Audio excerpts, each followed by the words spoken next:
Welcome back to Rahimiya education. दोस्तों, हर दिन की तरह आज भी मैं डेली जी के क्विज़ चैलेंज के साथ हाजिर हुआ हूँ आपके सामने। और प्रत्येक दिन डेली जी के क्विज़ लेकर के आता हूँ जो कि आपके आने वाले एसएससी के एग्ज़ाम्स हैं, चाहे वो एसएससी सीजीएल हो, एमटीएस हो, सीएचएसएल हो, फिर सीएपीएफ हो, या फिर स्टेट एसएससी हो, या फिर स्टेट पीसीएस हो, या फिर यूपीएससी तक का जो भी एग्ज़ाम्स होते हैं हर साल, उन तमाम एग्ज़ाम्स में जो मैं क्वेश्चंस आपको बता रहा हूँ वो बहुत ही रिसर्च और बहुत ही क्वालिटी वाले हैं, जो कि आए एग्ज़ाम्स में आपको देखने को मिलेंगे। हर साल के एग्ज़ाम्स में एक नए क्वेश्चन, हर तरह के इस तरह के क्वेश्चंस आपको देखने को मिलेंगे, जो मैं इस वीडियो में हर दिन की वीडियो में बताता हूँ दोस्तों। तो हर दिन की वीडियोज़ को मिस ना करें दोस्तों। उन तमाम वीडियोज़ को देखने के लिए अभी तक आपने सब्सक्राइब नहीं किया है तो चैनल को सब्सक्राइब करते हुए शिक्षा की ओर कदम बढ़ाएंगे। साथ ही साथ बेल आइकन को प्रेस कर देंगे ताकि मैं डेली जी के क्विज़ तो लेकर के आता ही हूँ, साथ ही साथ मैं जितने भी गवर्नमेंट एग्जामिनेशंस होते हैं, चाहे उनका नोटिफिकेशन से लेकर के एग्जामिनेशंस तक कंप्लीट हो जाने तक, रिजल्ट तक, मैं सारी इन्फॉर्मेशनल नॉलेजेबल वीडियो मैं अपलोड करता हूँ, वीडियोज़ लेकर के आता हूँ। तो उन तमाम वीडियोज़ को देखने के लिए बेल आइकन को प्रेस कर दें, जिसका नोटिफिकेशन आपको टाइम टाइम मिल जाएगा। साथ ही साथ वीडियो को लाइक और अपने दोस्तों के साथ शेयर जरूर कर दीजिएगा। तो चलिए क्विज़ को शुरू करते हैं। और हमारा पहला सवाल है, भारत का राष्ट्रीय गीत वंदे मातरम कहाँ से लिया गया है? यानी कि हमारे जो भारत का जो राष्ट्रीय गीत है वो कहाँ से लिया गया है? इसका सही जवाब है भारत का राष्ट्रीय गीत बंकिम चंद्र चट्टोपाध्याय द्वारा सन 1882 में रचित आनंद मठ उपन्यास से लिया गया है। दोस्तों, आप क्विज़ेस को एक काम करेंगे कि आप उसे नोट डाउन करते जाएंगे अपने कॉपी में, तो अच्छा रहेगा। नेक्स्ट क्वेश्चन है, यूपीएससी की प्रथम अध्यक्ष महिला कौन थी? यानी कि यूपीएससी की प्रथम महिला अध्यक्ष कौन थी? यानी कि यूनियन पर पब्लिक सर्विस कमीशन जो है, इसकी जो महिला अध्यक्ष होते हैं, तो अध्यक्ष में पहली महिला अध्यक्ष कौन थी, उसका नाम पूछा गया है। तो इसका पहली महिला अध्यक्ष है रोज विलियम बैथ्यू है।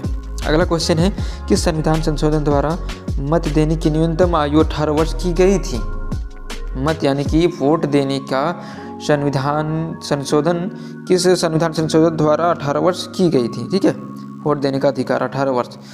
इसका सही जवाब है 61वां संविधान संशोधन अधिनियम 1989 के तहत ये किया गया था।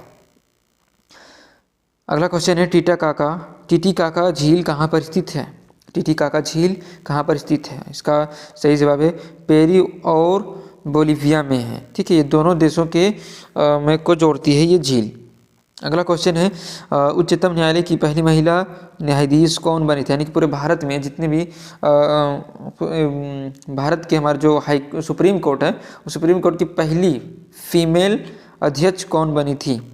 इसका सही जवाब है मीरा साहिब फातिमा बीबी। अगला क्वेश्चन है, तुलबुल परियोजना किस नदी पर स्थित है? तुलबुल परियोजना किस नदी पर स्थित है? इसका सही जवाब है झेलम नदी पर। दोस्तों, आए दिन जो है परियोजनाओं से संबंधित जो एग्ज़ाम्स होते हैं, जो एसएससी का हो या फिर किसी भी गवर्नमेंट सेक्टर का जो एग्ज़ाम होता है, उन तमाम एग्ज़ाम्स में परियोजनाओं से रिलेटेड हर एग्ज़ाम्स में क्वेश्चन पूछे ही जाते हैं दोस्तों। ठीक है, अगला क्वेश्चन है, सीमांत गांधी के नाम से किसे जाना जाता है? और हाँ, उपनाम से भी, जो उपनाम दिए गए हैं पूर्वजों के, जो महान लोग हैं, उनके ऊपर नाम दिए गए हैं, तो उपनाम से संबंधित भी क्वेश्चंस हर साल क्वेश्चंस में आए दिन देते हैं दोस्तों। ठीक है, सीमांत गांधी के नाम से यहाँ पे पूछा गया, सीमांत गांधी के नाम से किसे जाना जाता है? इसका सही जवाब है खान अब्दुल गफ्फार खान। अगला क्वेश्चन है, United Nations children education fund का मुख्यालय कहाँ स्थित है? यानी कि यूनिसेफ का जो मुख्यालय है वो कहाँ स्थित है? इसका सही जवाब है न्यूयॉर्क में। अगला क्वेश्चन है, रामकृष्ण मिशन की स्थापना किसने की थी? रामकृष्ण मिशन की स्थापना किसने की थी? इसका सही जवाब है स्वामी विवेकानंद ने की थी। इस तरह के जो सभा या समिति की जो स्थापना होते हैं वो किए गए थे आज़ादी से पहले, आज़ादी के लिए। तो इस तरह की समितियों को और आज़ादी के बाद भी बहुत सारी चीज़ों को व्यवस्थित करने के लिए समितियाँ जो बनाई गई थी, तो इन तमाम से रिलेटेड समितियों से रिलेटेड भी हर साल के क्वेश्चन के जो एग्ज़ाम्स होते हैं, उन तमाम एग्ज़ाम्स में आते ही रहते हैं इस तरह के क्वेश्चन। तो अगला क्वेश्चन है, किस देश को उगते हुए सूरज की भूमि कहा जाता है? किस देश को उगते हुए सूरज की भूमि कहा जाता है? इसका सही जवाब है जापान। अगला क्वेश्चन है, भारत छोड़ो आंदोलन की शुरुआत कब हुई थी? भारत छोड़ो आंदोलन की शुरुआत कब हुई थी? इसका सही जवाब है 8 अगस्त 1942। दोस्तों फ्रीडम जो है वो यानी कि फ्रीडम जो भारत की स्वतंत्रता के लिए जितने भी संघर्ष हुए, तमाम संघर्षों से रिलेटेड, चाहे वो सभा समितियाँ बनाई गई हों उसके लिए, या फिर जो आंदोलन हुए हों, या फिर कोई युद्ध हुआ हो, लड़ाई हुई हो, आंदोलन हुए, इन तमाम से हर साल के क्वेश्चंस में आते रहते हैं दोस्तों। इस तरह के भी क्वेश्चंस आते हैं, तो इन तमाम क्वेश्चंस जो है बहुत ही इंपॉर्टेंट है दोस्तों। ठीक है, इन तमाम को नोट करते जाएंगे, और प्रत्येक दिन की वीडियो जो जीके क्विज में लेके आते हैं उसे मिस मत कीजिए दोस्तों, बहुत इंपॉर्टेंट है। पढ़ते जाइए, हर दिन के क्विज को देखते जाइए। अगला क्वेश्चन है, भारत में सफ़ेद क्रांति का जनक किसे कहा जाता है? जनक कौन है, यानी कि भारत में सफ़ेद क्रांति का जनक कौन है? इसका सही जवाब है डॉक्टर वर्गीज कुरियन। डॉक्टर वर्गीज कुरियन जो है सफ़ेद क्रांति के जनक है। यानी कि सफ़ेद क्रांति क्या है ये अगर आपको पता है तो कमेंट करके ज़रूर बताएंगे दोस्तों, वरना नेक्स्ट वीडियोज़ में मैं फिर आपको बता ही दूंगा। अगला क्वेश्चन है, लोकसभा का सदस्य बनने के लिए न्यूनतम आयु कितनी वर्ष होनी चाहिए? लोकसभा, राज्यसभा, इन तमाम से भी क्वेश्चंस बहुत ही ज़्यादा आते हैं दोस्तों। पॉलिटिकल साइंस के हैं तो इस तरह के भी बहुत सारे क्वेश्चंस आते हैं। तो इस तरह के मैं हर दिन जो जीके क्विज होता है, हर दिन की जो जीके क्विज है, जो उसी तरह से रिलेट करके मैं लेकर के आता हूँ दोस्तों। ठीक है, इसके सही जवाब होगा,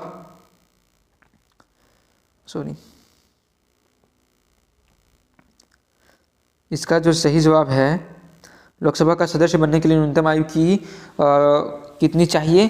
तो 25 वर्ष होनी चाहिए। और लोकसभा की और राज्यसभा की कितनी वर्ष होनी चाहिए? अगर आपको पता है, ये आपका एक टास्क है, आप कमेंट करके ज़रूर बताएं हमें दोस्तों। अगला क्वेश्चन है, भारत का राष्ट्रीय जलीय जीव कौन सा है? भारत का राष्ट्रीय जलीय जीव कौन सा है? भारत के राष्ट्रीय पक्षी, राष्ट्रीय पशु हैं, राष्ट्रीय ध्वज है। ठीक है, उसी तरीके से राष्ट्रीय जलीय जीव भी है। ठीक है, जो राष्ट्रीय पशु भी है, तो उसी तरीके से राष्ट्रीय जलीय जीव कौन सा है? इसका सही जवाब है गंगा डॉल्फिन। गंगा की मैदान में जो डॉल्फिन पाए जाते हैं वही है हमारा भारत का राष्ट्रीय जलीय जीव। अगला क्वेश्चन है, प्रथम क्रिकेट विश्व कप जीतने वाला देश कौन था? यानी कि फर्स्ट क्रिकेट का जो वर्ल्ड कप जो जीतने वाला है देश है वो कौन था? कौन है? वो है वेस्ट इंडीज। अगला क्वेश्चन है, राज्यों में संवैधानिक तंत्र विफल होने पर राष्ट्रपति शासन किस अनुच्छेद के आधार पर लगाया जाता है? कि ये राज्यों में जो राष्ट्रपति शासन लगता है, जब सरकार गिर जाता है या सरकार में किसी तरह का जो विफलता हो जाती है, सरकार की जो गिर जाता है सरकार, उस वक्त जो है राष्ट्रपति शासन लगता है। तो राष्ट्रपति शासन किस अनुच्छेद के तहत लगता है भारतीय संविधान के, वो पूछा गया है। इसका सही जवाब है अनुच्छेद 356 के तहत राष्ट्रपति शासन लगता है। अगला क्वेश्चन है, किस अनुच्छेद के तहत 6 से 14 वर्ष तक के बच्चों के लिए शिक्षा का अधिकार मूल अधिकार है? ठीक है, यानी कि राइट ऑफ ओरिजिन। ठीक है, तो ये कौन सा है? अनुच्छेद 21A कहता है कि 6 से 14 वर्ष के जो बच्चे हैं उसका मूल अधिकार है उसका शिक्षा प्राप्त करना। अगला क्वेश्चन है, चंद्रमा पर मानव को पहुंचाने वाले प्रथम अंतरिक्ष यान का नाम क्या था? चंद्रमा पर आए दिन शोध होते रहते हैं, साइंस से रिलेटेड, साइंस एंड टेक से। ठीक है, तो कौन पहले गया था, या फिर लड़की में कौन पहले गई थी, या फिर कौन सा जानवर पहले गया था? इस तरह के क्वेश्चंस भी आए दिन के एग्जाम्स में होते रहते थे। ये क्वेश्चन पूछा गया, चंद्रमा पर मानव को पहुंचाने वाले प्रथम अंतरिक्ष यान कौन सा है, कौन था? इसका सही जवाब है अपोलो 11, जिसके बारे में आप लोग कई बार सुनते होंगे, कल्पना चावला के बारे में। Apollo 11, Apollo. ठीक है, तो कल्पना चावला जी उन पर गई थी, उनसे। अगला क्वेश्चन है, अंतर्राष्ट्रीय मुद्रा कोष यानी कि इंटरनेशनल मनी फंड का मुख्यालय कहाँ स्थित है? मॉनेटरी फंड का मुख्यालय कहाँ स्थित है? इसका सही जवाब है वाशिंगटन डीसी में। बहुत सारे जो वर्ल्ड लेवल पर जो ऑर्गेनाइजेशंस हैं, चाहे वो वर्ल्ड बैंक हो या फिर इस तरह के जो भी बैंक्स आते हैं, वो सभी वाशिंगटन डीसी में और न्यूयॉर्क जैसे शहरों में पाए जाते हैं। अगला क्वेश्चन है, रेबीज के टीके की खोज किसने की थी? क्वेश्चन है, रेबीज के टीके की खोज किसने की थी? बीमारियों से संबंधित भी बहुत सारे क्वेश्चन सिखाते हैं दोस्तों। इस तरह के जो क्वेश्चन है बहुत ही इंपॉर्टेंट है दोस्तों। इसका सही जवाब है लुई पास्चर ने। रेबीज के टीके की खोज लुई पास्चर ने की थी। दोस्तों ये थी हमारे 20 डेली जीके क्विज के महत्वपूर्ण क्विज क्वेश्चंस, जो कि बहुत ही इंपॉर्टेंट है दोस्तों। आप वीडियो को पॉज करके रोक करके आप उसे अच्छे से देखिए, नोट डाउन करना है नोट डाउन करें, और प्रत्येक दिन की डेली जीके क्विज और तमाम गवर्नमेंट एग्जाम्स से रिलेटेड इन्फॉर्मेशनल नॉलेजेबल वीडियोस को देखने के लिए चैनल को सब्सक्राइब कर ले अभी तक नहीं किए थे, और बेल आइकन को प्रेस कर देंगे नोटिफिकेशन पाने के लिए, और वीडियो को लाइक और अपने दोस्तों के साथ जरूर शेयर कर दीजिएगा।